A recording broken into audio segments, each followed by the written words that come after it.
This is the Big O Show. This is the Big O Show. By the way, that speech about it's time to work, it's about time invested, and it's about values. And that's one of the things that you see in Mario, right? Mario is old school values.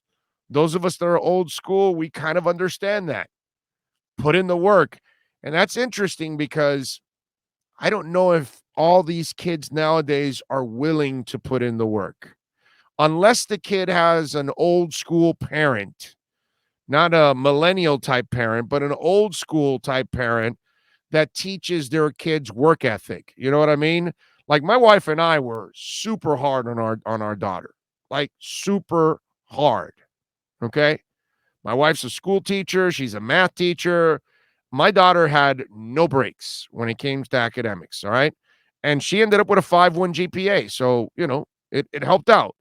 But that doesn't mean that happens all the time. Parents just don't stay on top of their kids on a consistent basis. They will let it slide and let it slide and let it slide and let it slide, and then it becomes habitual that you let it slide. You know what I'm saying? And so that's the challenge for Mario, but he is old school as it gets. And I like that because in football, that's probably what happens in Alabama, okay? Because Saban is as old school as it gets. Now, do you have to adapt a little bit? Of course you have to adapt. But you also still have to have demands and you still have to have requirements met. And like he was talking about, that there are things that he sees about certain players and individuals, that criterias that they have to meet. And that's what you want to get to. Because one of the things that I saw with this University of Miami football team under Manny, under Al Gold, and under others was a habitual problem of mistakes, a habitual problem of coming up short.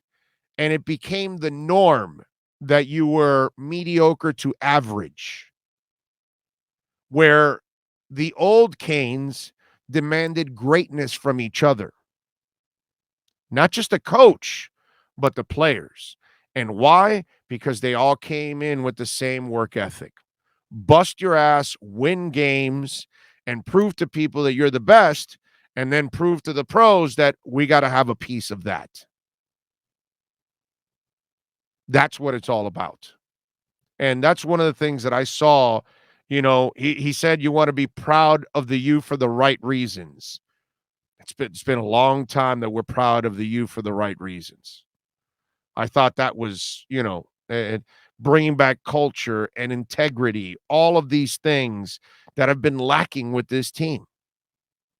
And when you start seeing players hold each other accountable, then that's when this university is going to take that next step.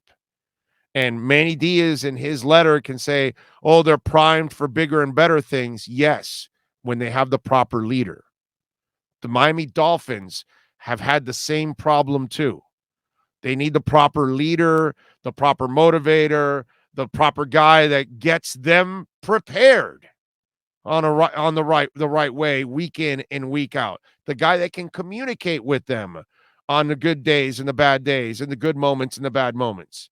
That's Mario Cristobal's job. That hasn't happened here in a long time. So you get that feeling like it's something that it's going to turn. And he's been able to do it. He did a little something at FIU.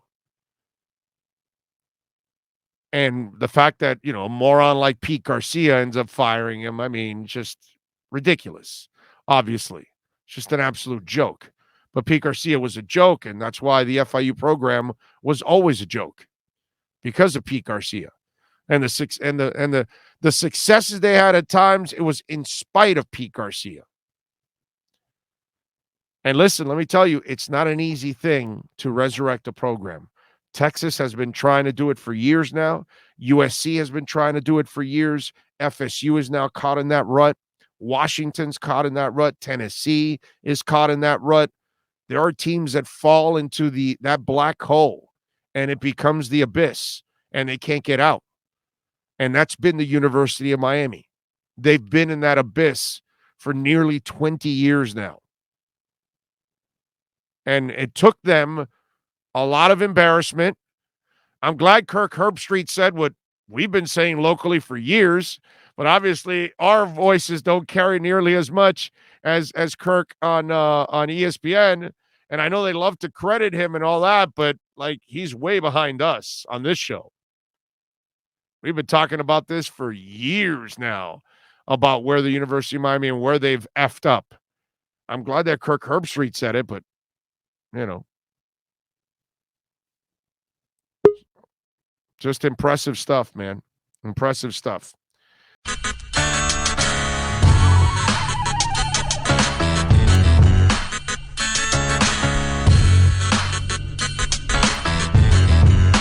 This is the Big O Show. This is the Big O Show.